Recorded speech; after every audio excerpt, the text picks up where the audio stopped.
আসসালামু আলাইকুম DU unit অ্যাসপাইরেন্টস। তোমাদের আর একদিন পরে ডিইউ ইউনিট পরীক্ষা। আমার একটু গুজবাম্পস হচ্ছে যে আমি আর হয়তো বা এইভাবে ডিইউ ইউনিট অ্যাসপাইরেন্টস বলে আর কোনো ভিডিও এই বছর তেমন ভাবে তোমাদের পরীক্ষার আগে বানানো হবে না। হয়তো বা তোমাদের পরীক্ষার পরে কাট মার্কস এবার কত হতে পারে, বা তোমাদের সলিউশন দেওয়ার টাইমে অথবা রেজাল্টের পরে কিভাবে তোমরা কোন সাবজেক্ট চয়েস করবা, তখন হয়তো বা ভিডিও বানানো হবে। সো তোমাদের সাথে অনেকগুলা দিন, প্রায় ৪ মাসের মতো অনেকের সাথে আমরা পার করলাম। ম্যাক্সিমাম তোমরা আমাদের সাথে লাস্ট ১ মাসে যুক্ত হয়েছো। অনেকে আছো একদম শুরু থেকে ছিলে। সো আমার মনে হলো যে লাস্ট একটা ভিডিও তোমাদের জন্য বানানো উচিত। বানানোর তেমনভাবে প্ল্যান ছিল না। এই শেষ মুহূর্তে তোমাদের আসলে এই ভ্যালুয়েবল টাইমে মানে আমার এই কথাগুলো বলে আমি চাইনি নষ্ট করি। বা আমি ঘুমাচ্ছিলাম। এখন রাত প্রায় ১টা ১:৩০ বা ২টা বাজতে পারে। হ্যাঁ, ১:৩০ বা ২টা বাজে। সো এই টাইমে আমার মনে হলো তোমাদের জন্য শেষ একটা ভিডিও বানাই। তোমরা পরীক্ষা আসলে তোমরা পড়াশোনা করে ফেলছো, আর আগামীকালই তোমাদের পরীক্ষা। সো তোমরা একটা জিনিস কি দেখো, এতদিন তো আসলে তোমাদেরকে পড়তে বলেছি, অনেক কিছু বলেছি যে চান্স পাবা, চান্স পেলে এটা হবে, না পেলে ওটা হবে। অ্যাকচুয়ালি সত্যি বলতে কি যে তোমরা পরীক্ষার হলে যাওয়ার আগে না, মানে এতদিন কথাগুলো বলি নাই যাতে পড়াশোনা ছেড়ে না দাও। এত প্রেশার ফিল করার দরকার নেই যে আমি ডিউতে চান্স পেতে হবে, ডিউতে চান্স না পেলে আমি একদম সব শেষ হয়ে যাবে।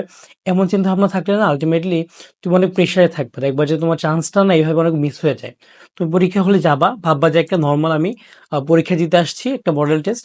তুমি একদম ঠান্ডা মাথায় পরীক্ষাটা দিবা, দিয়ে চলে আসবা। হ্যাঁ, এরকম ভাবে দিতে হবে। আর পরীক্ষা দেওয়ার পরে চান্স নাও হতে পারে। আসলে সবার তো আসলে সব জায়গায় হয় না, বা সবার ভাগ্যে কিন্তু সবকিছু থাকে না, বা হয়তো বা সৃষ্টি করতে চায়ও না তুমি সব জায়গায় যাও। তুমি যে জায়গায় সুইটেবল তুমি কিন্তু ওখানে যাবা। আমি আমার স্টোরিটা যদি ছোট করে বলি, তোমরা ম্যাক্সিমামই জানো যদিও। আমি কিন্তু মেডিকেলে পরীক্ষা দিয়েছিলাম, আমার কিন্তু হয় নাই। আমার তখন কিন্তু খুব মন খারাপ ছিল, এত পড়লাম কিন্তু বি ইউনিটের জন্য অল্প টাইম পড়েছি, আমি কিন্তু সেখানে ভালো করলাম মোটামুটি। সো তোমার যেখানে যাওয়ার আলটিমেটলি তুমি কিন্তু সেখানেই যাবা। সো পরীক্ষা হলে যাওয়ার আগে না, মানে এত প্রেশার নিয়ে যাওয়ার দরকার নাই যে ডিউতে না হলে আমার জীবন শেষ, আমি মারা যাব। অনেক সুযোগ আসবে। ডিইউ আছে, এরপর অনেক ইউনিভার্সিটি আছে, জগন্নাথ, জাহাঙ্গীরনগর, রাজশাহী, চট্টগ্রাম। দেশে না হলে বিদেশে সুযোগ আছে। হ্যাঁ, এগুলো কোনো ব্যাপার না। এ মানে তোমার সরকারিতে না হলে প্রাইভেট আছে। কোনো কিছুই খারাপ না আসলে, তুমি যদি ঠিকমতো পড়াশোনা করো। সো মাথা ঠান্ডা রাখবা, পরীক্ষা হলে যাবা ঠান্ডা মাথায়, এতদিন যা, যা পড়িয়েছি সবকিছু ভালোমতো অ্যান্সার করবা। প্যানিক খাওয়ার কিছু নাই। লাইফে এই ডিউ চান্স না পাইলে সব হারায় ফেলো নাই, ঠিক আছে? এগুলো দিবা। আর তোমাদের সবার জন্য বেস্ট অফ লাক, যারা এতদিন খুব পরিশ্রম করেছো। একটা কথা তো আমি সবসময় বলি, অ্যাকচুয়ালি নাথিং গোস আনপেইড। হ্যাঁ? তুমি যে পরিশ্রমটা করেছো না, তুমি হয়তোবা রেজাল্টটা এখানে পাবা। এখানে না পেলেও তুমি অন্য কোনো একটা জায়গায় তোমার এই রেজাল্টটা পাবাই। হ্যাঁ? এটা নিয়ে ভাবার কারণ নাই যে আমি পড়লাম, আল্লাহ আমাকে দিল না। শোনো, মানে লাইফে না অনেক ফেইলিয়ার আসবে। হুম? সো ওই failure is the pillar of success এসব বলবো না।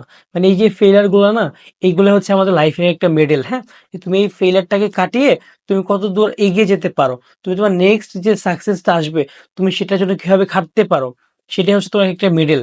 মানুষ কিন্তু একেকটা যে ফেইলিয়ার আসছে মানুষের লাইফে, সেগুলো থেকে কিন্তু মানুষ আরো বেশি কি পরিপক্ক হয় লাইফে।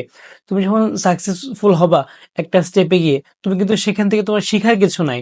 তুমি দেখবা যারা হচ্ছে লাইফে অনেক ভালো করে, তারা কিন্তু অনেক জায়গায় অনেক ফেইলিয়ার থাকে তাদের। হ্যাঁ? এইসব কথাবার্তা আমরা পরে বলবো। তোমাদের ভ্যালুয়েবল টাইম এখন আর এইভাবে নষ্ট না করি। তোমরা ভালোমতো এক্সামটা দাও। তোমাদের যতটুকু ইনপুট আছে তোমার ভেতরে, তুমি ততটুকু ইনপুটটা পরীক্ষার হলে দিয়ে আসার চেষ্টা করো। এইটুকুই। হ্যাঁ?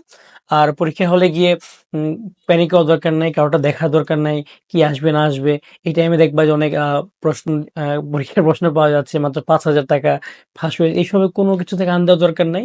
নিজের উপর ভরসা রাখো। আর আমরা শুরু থেকে চেষ্টা করেছিলাম অন্বেষণ থেকে তোমাদের সাথে যতটুকু থাকা যায় চেষ্টা করেছিলাম। যদিও আমার মনে হয়েছে যে আসলে মানে এনাফ তোমাদেরকে আমরা দিতে পারি নাই, বা আমাদের যে ইউটিউবের যাত্রাটা বা এইভাবে এত মানুষের সাথে আমাদের যে ইন্টারাকশনটা, সেটা কিন্তু শেষের দিকে এসে হয়েছে। ইনশাল্লাহ তোমাদের সামনে যে you are you see you, আমি এভাবে বলছি না তোমরা চান্স পাবা না ডিউতে। আমি বলবো যে তোমরা ডিউতে পরীক্ষা দাও, চান্স হোক, পরীক্ষা ভালো হোক, বাকি সব জায়গায় পরীক্ষা দাও। তুমি সব জায়গায় চান্স পাবা না, এই জিনিসটা তোমার অনেক কাজে লাগবে। আমি কিন্তু বেশি জায়গায় পরীক্ষা দিতে পারি নাই, আমি খালি ডিউতে দিয়েছি, বিউবিতে দিয়েছি, দুই জায়গায় দিয়েছি। আমার এখন আফসোস লাগে, আমি যদি সি ইউ আর ইউ যেহেতু দিতাম, তাহলে মনে হয় একটু ভালো হতো। আমি আরো বলতে পারতাম এখানে এখানে চান্স পেয়েছি।